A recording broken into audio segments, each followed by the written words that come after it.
रात का समय था। फरीदपुर गांव पर डर का काला साया मंडरा रहा था। ठंडी हवाएं सुनसान गलियों में सरसरा रही थीं और दूर कुत्तों के भौंकने की आवाजें माहौल को और खौफनाक बना रही थीं। गांव के बीच भोलू की छोटी सी चाय की दुकान पर एक पुरानी लालटेन जल रही थी। उसकी कांपती लौ के सामने हरीश और श्यामलाल चुपचाप बैठे थे और उनके चेहरों पर डर साफ दिखाई दे रहा था। अरे श्यामलाल, तूने सुना ना? गांव के आखिर में जो शुक्ला जी रहते हैं, उनका बेटा कल रात से गायब है। पूरा गांव उसे ढूंढ रहा है, लेकिन उसका कहीं कोई पता नहीं चल रहा। मुझे तो समझ नहीं आता, आखिर कोई इंसान ऐसे अचानक कैसे गायब हो सकता है। वो लड़का तो हमेशा गांव वालों की मदद करता था, किसी से उसकी कोई दुश्मनी भी नहीं थी। अरे भाई, ये पहली बार थोड़ी ना हुआ है। तू हरिया काका की बेटी को भूल गया क्या? पिछले महीने वो भी अचानक गायब हो गई थी। पूरा गांव उसे ढूंढता रहा, लेकिन उसका कोई सुराग नहीं मिला।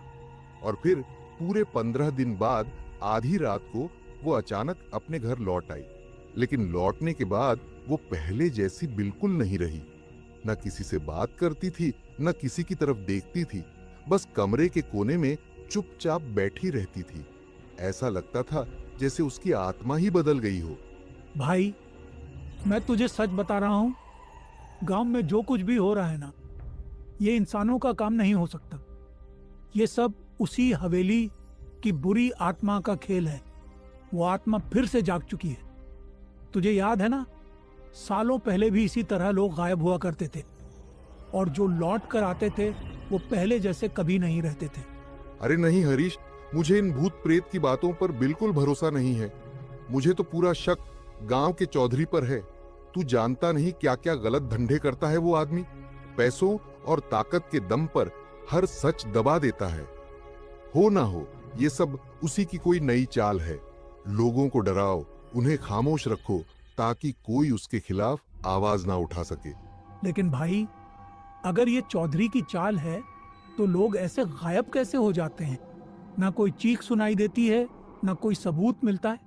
जैसे कोई अंधेरे में आता है और इंसान को निगल कर गायब हो जाता है।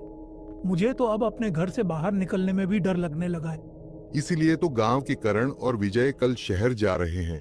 सुना है वो इस मामले की जांच करवाने के लिए सीआईडी की मदद लेने वाले हैं।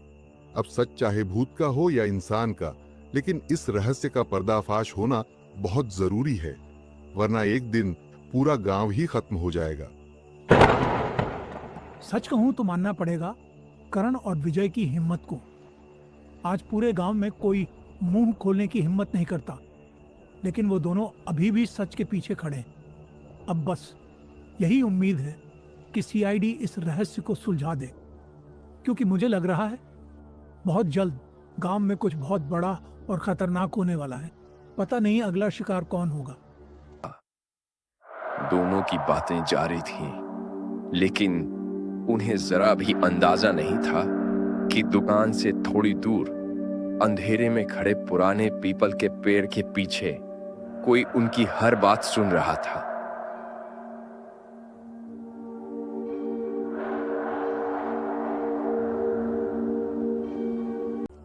तो गांव वालों के दिमाग में चौधरी साहब को लेकर शक पैदा होने लगा है, और अब तो सीआईडी तक पहुंचने की बात हो रही है।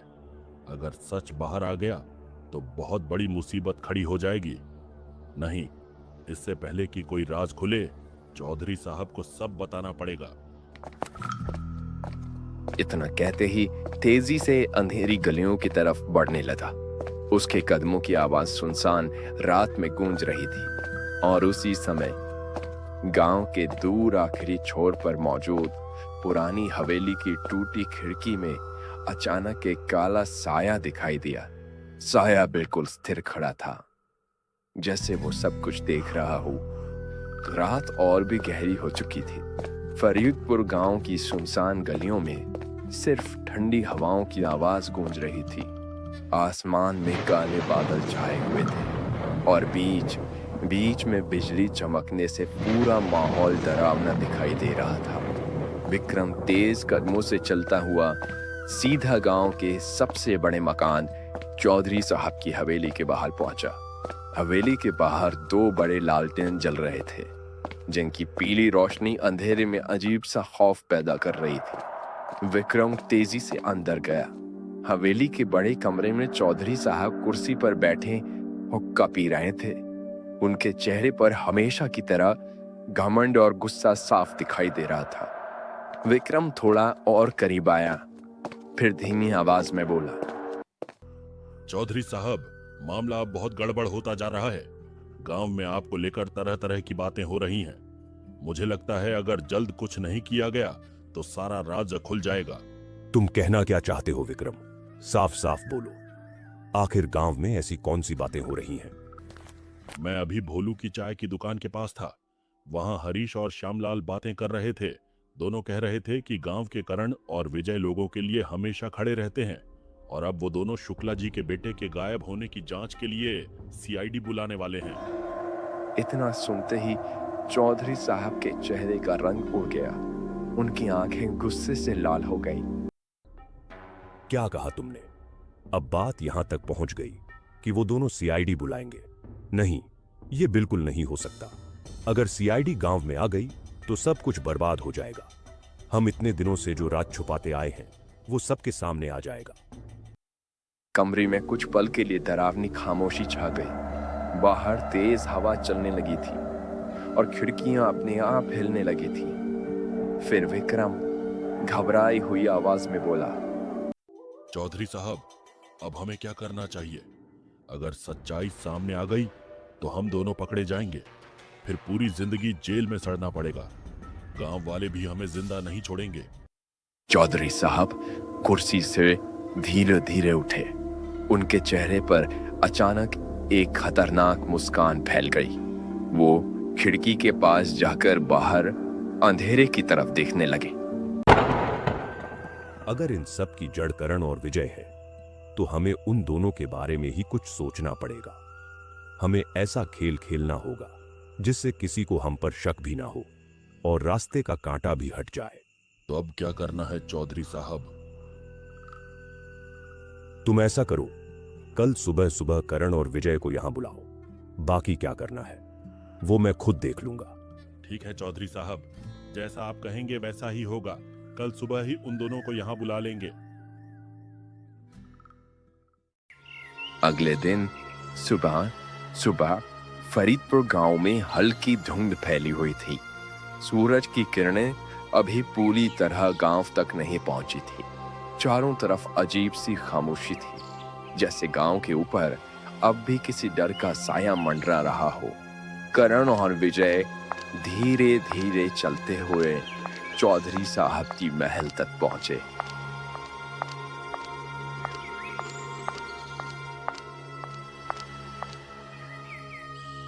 चौधरी साहब, आपने हम दोनों को बुलाया था। बताइए क्या बात है? हाँ, दरअसल मैं एक किताब लिखना चाहता हूं, भूत प्रेत और आत्माओं के ऊपर। मैं जानना चाहता हूं कि क्या सच में इस दुनिया में भूत होते हैं या नहीं, और अगर होते हैं तो वो कितने खतरनाक होते हैं, इंसानों को कैसे नुकसान पहुंचाते हैं।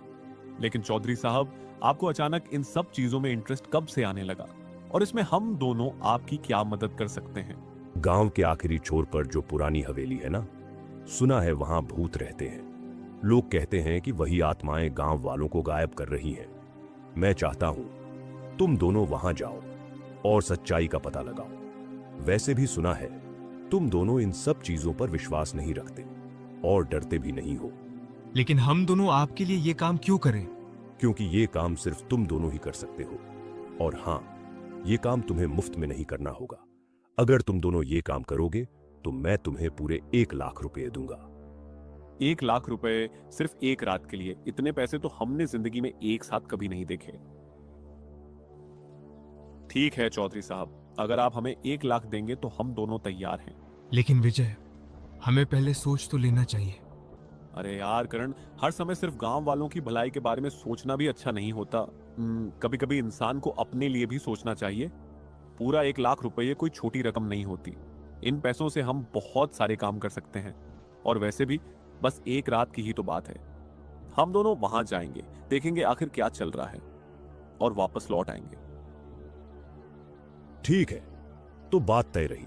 तुम दोनों आज रात ही उस हवेली में जाओगे और जो भी सच्चाई होगी उसका पता लगाकर वापस आओगे। करण और विजय वहां से निकलने लगे। जैसे ही दोनों महल से बाहर आए, करण धीरे से विजय के पास आया और बोला, विजय, मुझे ना चौधरी साहब पर शक हो रहा है। मुझे लगता है वो हमारे साथ कोई नया खेल खेलना चाहता है, वरना इस छोटे से काम के लिए भला कोई 1 लाख रुपए क्यों देगा। बस कर यार करण, ये अमीर लोग ऐसे ही होते हैं, कब किस चीज में इंटरेस्ट आ जाए उन्हें खुद नहीं पता होता। और हमें इससे क्या मतलब, हमें बस पैसों से मतलब है। एक रात वहां बितानी है, सच्चाई देखनी है और वापस लौट आना है। करण अब भी थोड़ा परेशान दिखाई दे रहा था, लेकिन विजय की बात सुनकर वो चुप हो गया। दोनों धीरे धीरे गांव की सुनसान गलियों में आगे बढ़ने लगे। रात का समय था। आसमान में काले बादल छाए हुए थे। चांद की हल्की रोशनी जंगल के रास्तों पर पड़ रही थी, जिससे पूरा माहौल और ज्यादा डरावना दिखाई दे रहा था। करण और विजय गांव से बाहर निकल चुके थे। चारों तरफ सन्नाटा पसरा हुआ था। सिर्फ झिंगुरों की आवाजें सुनाई दे रही थीं। देख लेना विजय, उस हवेली में ऐसा कुछ भी नहीं मिलेगा। गांव वाले बस बेकार की अफवाहें फैलाते रहते हैं। और सच कहूं तो मुझे लग रहा है चौधरी साहब का इसमें जरूर कोई नया खेल है, वरना इतनी छोटी सी बात के लिए कोई 1 लाख रुपए थोड़ी देता है। यार करण, तू हर बात में शक क्यों करता है? हमें इससे क्या फर्क पड़ता है कि चौधरी साहब क्या सोच रहे हैं? हमें तो बस पैसों से मतलब है। एक रात वहां बितानी है और पैसे लेकर वापस लौट आना है। चलते चलते अचानक सामने दूर से तेज रोशनी दिखाई दी। कुछ ही सेकंड बाद एक बड़ा ट्रक उनकी तरफ आता नजर आया।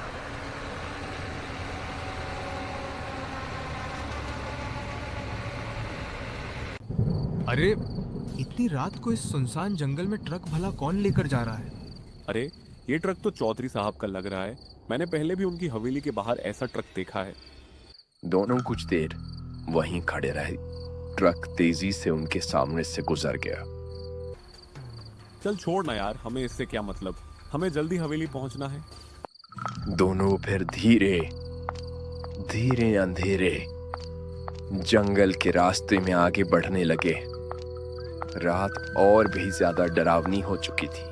काले बादलों ने पूरे आसमान को ढक लिया था। ठंडी हवाएं जंगल के पेड़ों से टकराकर अजीब सी डरावनी आवाजें पैदा कर रही थी। काफी देर तक जंगल के सुनसान रास्तों में भटकने के बाद आखिरकार करण और विजय पुरानी हवेली के सामने पहुंच गए। दोनों हवेली के बड़े जंग लगे गेट के सामने खड़े थे। हवेली पूरी तरह अंधेरे में डूबी हुई थी। अचानक हवेली के अंदर से किसी औरत के रोने की आवाज सुनाई दी।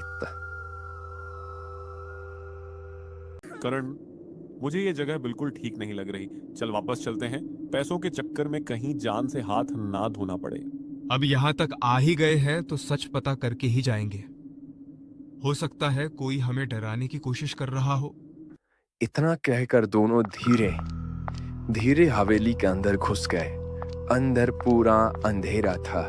पुरानी दीवारों से सीलन की बदबू आ रही थी। अचानक पूरी हवेली में एक भारी और डरावनी आवाज गूंज उठी। अब तुम भी मारोगे, जिस तरह मोहन को मारा गया था। कौन है? सामने आओ। लेकिन चारों तरफ सिर्फ सन्नाटा था। कहीं कोई दिखाई नहीं दे रहा था। अचानक विजय की नजर सामने दीवार पर लगे एक बड़े पुराने आईने पर पड़ी। दोनों ने जैसे ही आईने की तरफ देखा, उनकी रूह कांप उठी। आईने के अंदर एक औरत दिखाई दे रही थी। उसका चेहरा बुरी तरह जला हुआ था। लंबे बिखरे बाल, काली आंखें और चेहरे पर अजीब निशान। करण, ये तो भूत है। अचानक आईने के अंदर मौजूद औरत जोर जोर से हंसने लगी। मैंने उसे मारा, मोहन को मैंने मारा। उसने सच जान लिया था। इसलिए मैंने उसे खत्म कर दिया। तुम कौन हो और मोहन को क्यों मारा? जो भी इस हवेली का सच जानने की कोशिश करता है उसका यही अंजाम होता है। अब तुम दोनों भी यहाँ से जिंदा नहीं जा पाओगे। इतना सुनते ही हवेली के अंदर अचानक तेज हवा चलने लगी। चारों तरफ अजीब सी आवाज गूंजने लगी। करण भाग, यहाँ से भाग। दोनों डर के मारे तेजी से हवेली से बाहर भागे। पीछे से उस औरत की डरावनी हंसी लगातार गूंज रही थी। दोनों बिना रुके सीधा चौधरी साहब की महल पहुंचे।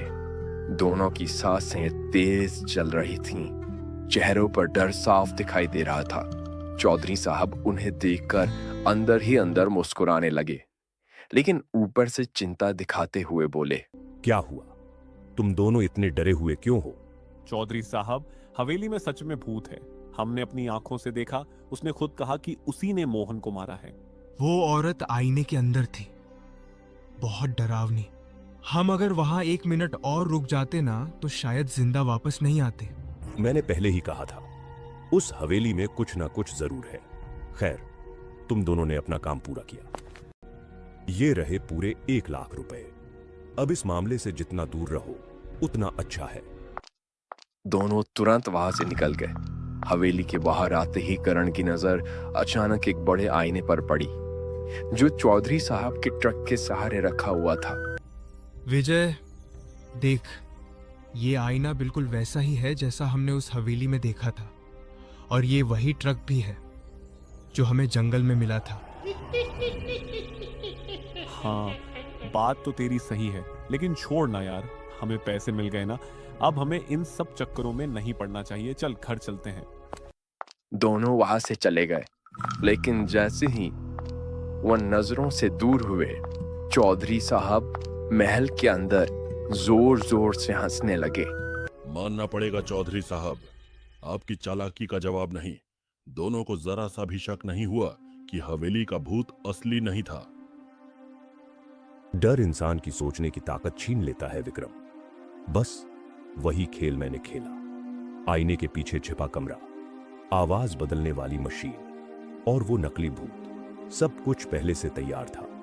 मोहन ने हमारे गलत धंधों का सच जान लिया था, इसलिए उसे रास्ते से हटाना पड़ा। और अब गांव वालों को हमेशा यही लगेगा कि उसे भूत ने मारा। अब तो केस भी खत्म समझो, कोई कभी सच्चाई तक नहीं पहुंच पाएगा। याद रखना विक्रम, दुनिया में सबसे खतरनाक भूत कोई आत्मा नहीं होती, बल्कि इंसान का लालच और डर होता है। जो इंसान डर पैदा करना सीख जाता है, वो लोगों के दिमाग पर राज करने लगता है।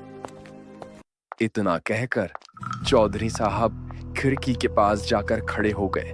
बाहर घना अंधेरा फैला हुआ था, लेकिन उन्हें ये बिल्कुल नहीं पता था कि महल के बाहर खड़ा एक आदमी उनकी सारी बातें सुन चुका था, और उसके हाथ में था एक सीआईडी ऑफिसर का पहचान पत्र।